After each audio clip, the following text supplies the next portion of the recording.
Welcome back to Big Mouth and welcome to the Big Mouth Daily. Remember, you can follow me, tag me, and speak to me over on Twitter at Movies TV Mad. And first of all, today on today's Big Mouth Daily, we're going to be reacting not just to the Falcon and Winter Soldier finale, but the series as a whole. Should we do it character by character? Right, let's talk about Wyatt Russell's John Walker. I believe that Russell's performance as Walker has been absolutely sensational. In fact, for me, the finale didn't light up. It didn't have a spark until Russell turned up as John Walker. And I think he had a sensational arc. My problem is, it seems like this show needed another couple of episodes. It needed 8 to 10 episodes because you get to the finale and it's weird. You know, you've got these action set pieces. There's no kind of lead into none of it. It's what happened last week. They're trying to stop whatever the government's doing, the flag smashers. And then Bucky and Sam run into action. And then John Walker turns up. He has this great fight with Carly. We'll talk about Carly in the character profiles that I'm doing here today on the Big Mouth Daily. But let's focus on John Walker. John Walker starts off as this character. He's been a soldier all his life. He's followed orders. He's kind of disgusted in some of the orders he's had to obey and follow. But becoming Captain America is a very proud moment for John because he can do some good. He believes in the costume. He believes in America. He believes in helping people, and that's what he wants to do. But he creates some missteps. What's interesting to me when he's first revealed as Captain America, it's like you get Sam going like it's this big, dramatic, horrible thing. He's not happy. He's seeing another Captain America. Is he unhappy because Steve Rogers is dead and it reminds him that his friend's dead? I can accept that. And then you've got Bucky kind of, this is bad, this is so bad. But like, you don't even know who this guy is. How do you know this is not bad? How do you know this is bad? How do you know that this actually could be a good thing? That this guy is a good guy? Now, it turns out they're right, that he goes off the rails and things don't work out, right?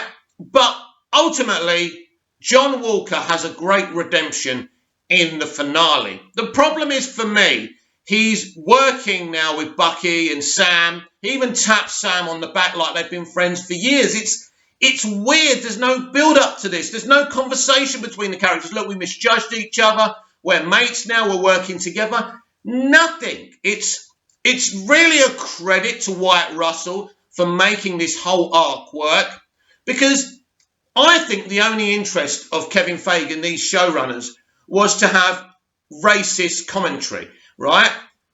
And elements of the racist commentary, the racial commentary, are very good and very interesting, and they work. And we'll get to Sam's speech at the end of this review and reaction of Falcon and the Winter Soldier. So I think that John Walker's a great character, but we jumped from him killing someone, which is conveniently forgotten about by the finale. It's not mentioned again. And obviously he's made into a government agent or whatever he's made, whatever that means. You people, you Marvel stans know a whole lot more about his new position in the Marvel Cinematic Universe than I will. But everything's forgotten about. He's killed someone. It's not really dealt with. I know he's kicked out the army and he's stripped of the Captain America shield and suit and all of that. But the point is they needed a couple of more episodes to define, especially this character. It just seems a little bit rushed to me. But ultimately, I enjoyed Wyatt Russell as John Walker. He's a really, really good character, and he definitely works. Now, let's get to Carly. This is one of my favourite characters of the whole series. Justice for Carly. Justice for Carly. We will talk about Sharon Carter and Emily Van Camp, because I've got a few controversial things to say about her. But anyway, justice for Carly. Carly's this great character, and I think the message of Falcon and the Winter Soldier is that flag smashers have a good grievance. They're fighting for something. that's pure and solid. They want one world. As a child, as a young man growing up, I always used to say, why can't we live as one world? Why can't we be united? Maybe it's a bit naive. I just think it would be beautiful, but to people out there, especially on the right, they'd come for me just hearing me say that. But it's just my opinion, you know. No one's opinion is the opinion, a universal opinion. It's my truth, speaking from my heart. Right. It's the way she goes about it, and I think this is the message here, that the way she goes about it is wrong. And as you see, she becomes more and more capable of just killing people for her cause. She's gone too far. She's crossed over the line, but she is a teenager at the end of the day, and her life has been brutal, and there hasn't been any love there. And so you can understand why she's going down this direction. And elements of Sam's speech cover that situation as well. Again, we'll come to Sam. But I just feel that she was a great character, and I think they made a mistake in killing her off.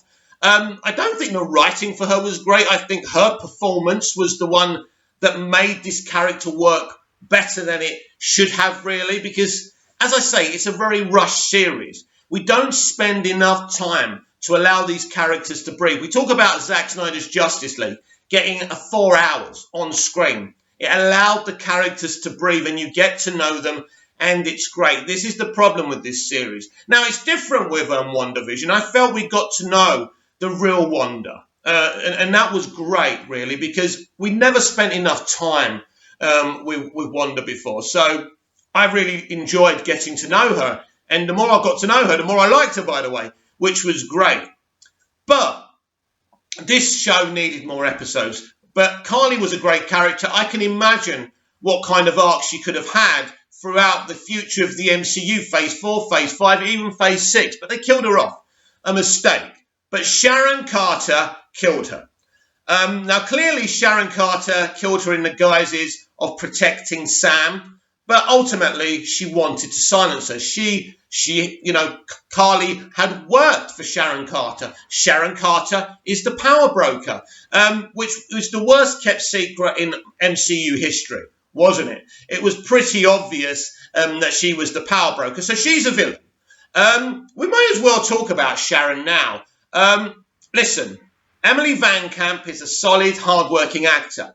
And it's one thing to have her now and again turn up, chatting to Steve, flirting with Steve, and being, the niece or whatever she is down the line of the original Agent Carter. But now they're making her into this kind of, this femme fatale. She's a villain now. She's not the pure-hearted Sharon we knew in Phase 3. She's changed now, and the other characters don't know this. So now she's Agent Carter. So now she has the support of the government to do any villainous deeds she wants to do. Now, I hope Faye doesn't try and back out of this, because she's a woman, they have to go fully into this.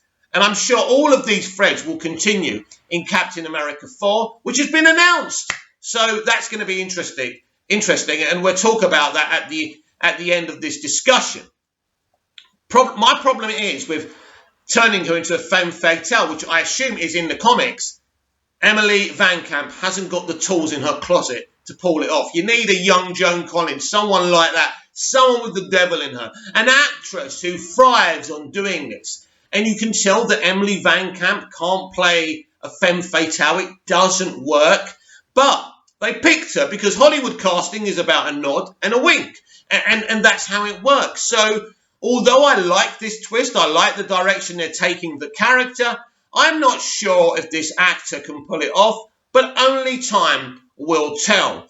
Now, Bucky was wasted as far as I'm concerned in Falcon and the Winter Soldier, because this really wasn't about Bucky. And let's just cover the elephant in the room, or the horse in the room, or whatever you want to say. He goes, he tells the old guy he was the Winter Soldier, he killed his son. The reaction of the old guy was ridiculous. But why? Someone comes into your house and tells you they killed your kid. Is that what you're going to say? No, that's not how I'm going to react. He goes, I didn't have a choice. Can we remain in that scene? Can we have Bucky explaining the full situation so we can get an understanding between both these characters? Because the way they did it was so wasteful. Again, it's laziness from modern day creatives because they're very happy to write big speeches about identity politics, but when it comes to good storytelling and good character development, they have no interest whatsoever because they're politicians. Now, I may have mentioned this before, but basically my final verdict on this show is that if you want to treat this as a bridge, as a road to Captain America 4, that's fine, and it works. That's how it works for me. There were some great themes. It was interesting at times, but as a cohesive story and a cohesive show, it really didn't work for me. And I think this is the real problem with it. Now, let's go to Sam, and especially his final speech. It's a really good speech. It's only on the nose now and again, which really helps. These are the kind of speeches we got in movies and TV shows when I was growing up, and they're great and they're inspirational and they speak many, many truths. There's the element of not calling everyone terrorists and understanding people's causes. The issue with that is, and I understand what Sam's saying there, and it's a good piece of commentary, and I know what he's saying about Carly because I believe in Carly's cause. I just don't like the way Carly went about it. We're talking about the character now, not the writing. But also we must remember that terrorists also kill people and hurt people, right? And we must remember that as well. We think about the Manchester bombings and incidents like that. Now, I don't know what the cause was there. I can't say whether it's just or not, but you can't go around killing people, right? That's the problem. That's the problem with this whole thing. And I think maybe Sam could have mentioned that, but obviously the problem is with alt-lefts, they don't look at the balance of the situation. Now, as I say, it's a great speech, but should I tell you what the problem is with the speech? It's the actor delivering it, not the character, the actor. This is a powerful speech. Right, close your eyes now. Imagine Denzel Washington delivering that speech. It would have been amazing. It would have been great. But I'm sorry, Anthony Mackie isn't a very powerful actor. As I say, he's a hard-working actor, but he's not got no presence. It doesn't work. And that's the problem. Also funny when he says, well, not funny, but he says, I'm a black man and people are already looking at me questioning whether I should be Captain America or not, when everyone was literally applauding him. That's interesting. Again, I think he's talking to us. We're going to question whether well, that's what he's saying. The audience are going to question whether a black man should be Captain America or not. And some people will, not me. My issues with Anthony Mackie are nothing to do with his character becoming Captain America. My issues are with him as an actor and his lack of screen presence. And sorry, I just don't see it, and I don't see this working. The only way Captain America 4 actually works, as I've said before, is if they use this as a group of characters rather than about focusing just on Sam. And I think this is what they did in Captain America, the Civil War. What's it called? Captain America, the Civil War. I forgot now. Captain America. What's that fucking film called? What's the third Captain America film? God, I'm throwing a blank now. I'll try one more time. Captain America, Civil War. Is that what it is? Anyway. A blank. I could have got it right. I could have got it wrong. Anyway, that film deals with a lot of the Avengers. It deals with Bucky, and we see Sharon in it, and all the characters, and they take sides. It's great. Now, I think with Captain America 4, they'll do a similar thing. They'll choose something. There'll be a threat, and these people will work together. A bit like a CW superhero show where there's a team. We have a kind of team, Captain America, and they'll bring these characters and these threads to continue what they set up in Falcon and the Winter Soldier. Now, one question, and maybe I blinked and I missed it. In one of the episodes, John Walker picked up the serum, didn't he? And he kept it. Am I wrong? Has he used it? He seemed really, really strong in the fight against Carly. I don't know.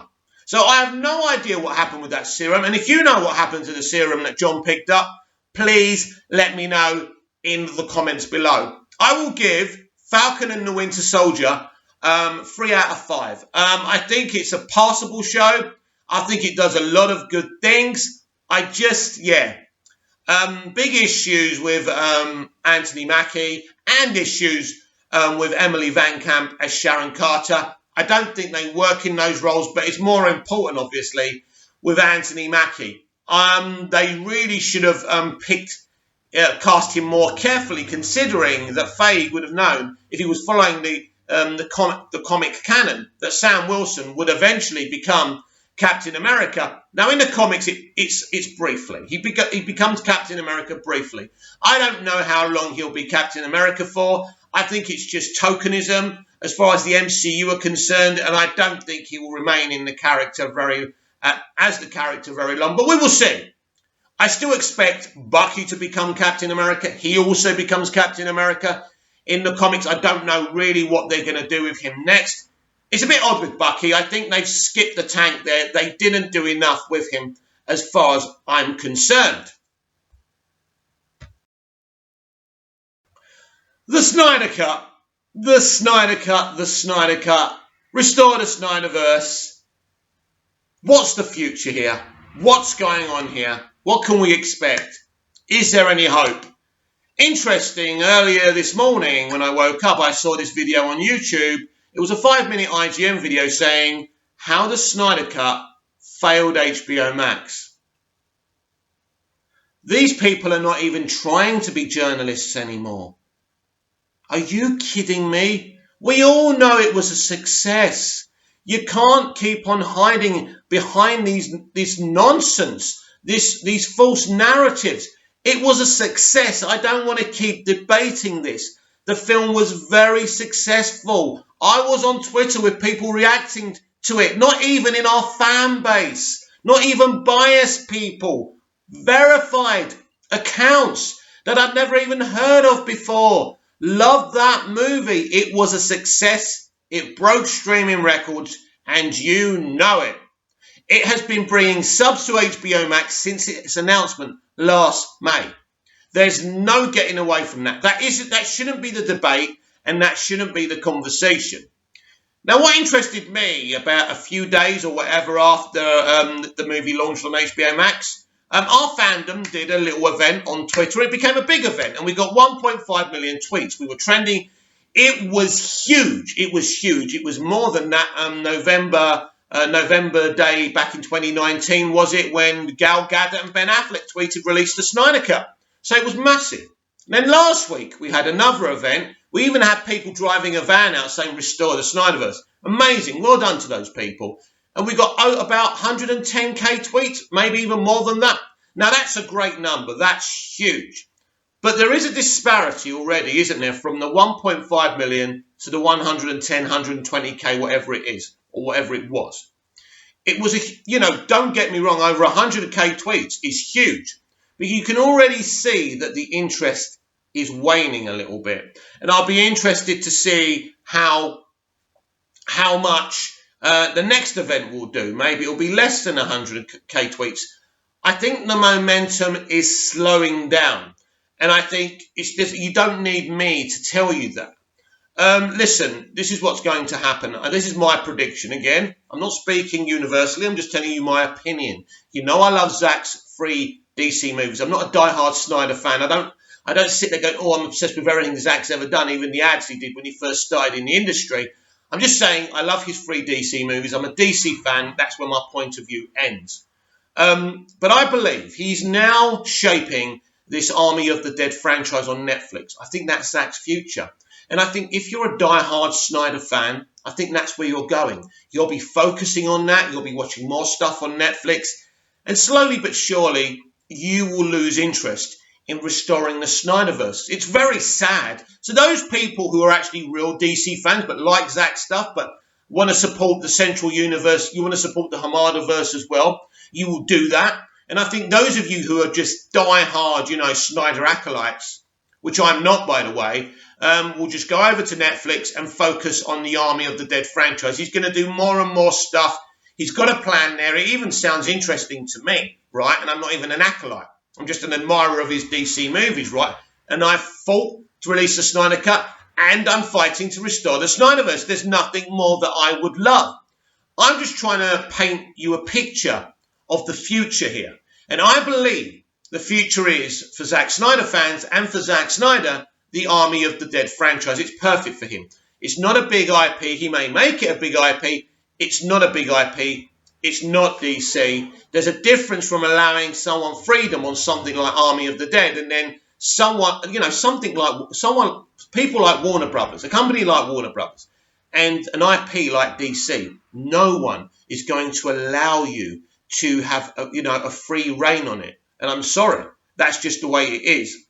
I think we were I think we're very lucky that we were able to get Zack's trilogy. We know it's not just a trilogy. We know there was a plan, but the plan didn't work out, I'm afraid. And it was no one's and everybody's fault, as I've discussed before. I've been confident, I've been unconfident before. I'm just looking at it now as the end of the road. I see nothing wrong with hashtagging Restore the Snyderverse. It shows that you appreciate what Zack did. And I would love nothing more than to hear breaking news. The Snyderverse, has been restored. I just don't see it, everyone. And we'll see what happens there. And I just feel that most of you will lose interest in restoring the Snyderverse. And that's how I see the future shaping. You will go over to Netflix and you'll focus on Army of the Dead and all the great fun stuff Zack's doing with that. And you'll be able to watch Man of Steel, BVS, and Zack Snyder's Justice League, and always remember the time your favourite director did 3 awesome, epic, polarising DC movies. And that's something to be proud of. Now, if the Snyderverse is restored and I'm wrong, I'll hold my hands up and I'll be very, very excited about that. But that's how I see this going. And finally today, let's talk about DC content on HBO Max. So what have we got to look forward to? We have got Peacemaker, Gotham PD, and my most anticipated one I'm really excited about overall is Green Lantern Corps. That should be awesome. So that's 3 projects, Peacemaker, Gotham PD, and Green Lantern Corps. Finally, HBO Max will have the kind of content that Disney Plus has for Star Wars and the MCU. At this moment in time, it's just DC content. Now, I don't know if there's plans for Harry Potter. They've said, and there's rumours that there is plans for Harry Potter over on HBO Max. Again, that would be awesome. But right now, we have got 3 really exciting projects, and I don't know what they're doing with... I think, for example, J.J. Abrams' Justice League Dark will also be on HBO Max, as far as I know. So that's 4 projects. And we know, because James Gunn said this, they're going to do more than 1 season of Peacemaker, because he said, at the moment, I'm working on Peacemaker season 1, but there will be more. So this is exciting. So finally, DC are going to have some original content on HBO Max. Finally, they can get on an equal footing with Disney Plus. Now, I don't know if any of this content will be available this year. We know Peacemaker is next year. Now, Green Lantern Corps, I'm not sure about. Could be at the end of this year. Maybe. That would be exciting for HBO Max and all DC fans like you and me. So that's going to be brilliant. So finally, for example, in 2022, let's say Green Lantern Corps is next year, not this year. I have no idea. But you've got Justice League Dark, Green Lantern Corps, Gotham PD, Peacemaker, and then you've got 4 movies being released cinematically, theatrically next year. A massive year for DC. And finally, DC will be on an equal footing as Marvel, both releasing on streaming and theatrically as well. So that's very, very exciting. So already Walter Hamada is developing this stuff. It's happening. We've got so many things to look forward to in the DC live-action universe. Listen, I'm as sad as anyone how the Snyderverse turned out, what they did to Zack, but ultimately it happened. And we can keep on looking back to the past and saying, they did this, we did that, they said this, we said this, Zack's an innocent, and they're the devil incarnate. We can keep on doing that. We as Captain America says, I can do this all day, and we can do this all day, but it's not helping. But we can keep on hashtagging Restore the Snyderverse and see how we get on. I genuinely think we're at the end of the road. But I do feel this is a new era now for DC live action. It is important that the Flash movie is the one that has to work. We've discussed this many a times. If that film works, now lots of people are saying to me, it's just going to be a 2-hour cut movie. And by the way, all the people trying to take one of the Mortal Kombat actors' kind of comments on Twitter out of context because he said many of his fight scenes were cut. You know, when you make a film, you make more than you're ever going to use. So you've got a choice as an artist when you're editing it and putting it together. You can't have it all there. So I'm sure he loves the fight scenes in there, but they couldn't all be there. And he said hopefully they'll be in the DVD or Blu-ray, the bonus features. That will be great. But as usual, some people from our fandom have to bring out the negative and stir the pot because they think all of a sudden all these new DC movies are going to stop production on their say-so, on their words. I think the problem is people really have got a false impression of their influence and power since the Snyder Cut was greenlit. There were so many reasons for that. Of course, if there wasn't a call for it from us, the fans, and we didn't go on about it, it would never have happened. I get that. But other circumstances were in play as well. It's not the same circumstances as releasing the Snyder Cut as restoring the Snyderverse because they needed the Snyder Cut. They needed it as a launch and it worked for them. No matter what these idiots like IGN are saying. The next evolution in DC live action, not just the DCEU, but unifying all these previous properties and all the live action properties we've seen around into one universe is very, very exciting. But it's all very well and good having an exciting concept, but executing it well is another thing. And this is what we're all going to be looking forward to now, or some of us. Anyway, I don't believe if you support the Snyderverse, but you're still looking forward to the Hamadaverse, you're a traitor, or you're stopping anything. Because at the end of the day, you can't expect DC fans to boycott all DC content just because on your say-so, just because you call us traitors. We're not traitors. We love our DC, and we're going to support all of it and say inject it all in our veins, like I always say. So I think it's exciting. I think the Hamada plan is a good one that can work for a mainstream audience, for the normies, but we will see. I mean, Shazam worked for the audience it needed to work for. It didn't make a great deal of money. It made a profit because of the budget being so low, but they knew what they were doing. Shazam isn't the biggest kind of DC character in the history of DC. It made what it made, and it's fine. But I think a lot of people kind of got on the Shazam train on DVD and Blu-ray, and I think Fury of the Gods will do so much better, especially if Black Adam does very well as well. If Black Adam kills it, then that will be a drip-on effect for Shazam Fury of the Gods, and that will have more people interested, just in case they can have a little cameo, which I don't assume they will have, but who knows? Anything's possible right now. So I think these are just early steps for the new DCEU. And we'll see how it all paves out, but I'm happy that we're getting DC content on HBO Max and theatrically as well now. So we're on our way. This is their plan. But right now, people are going to talk their truth. Some people are going to be negative.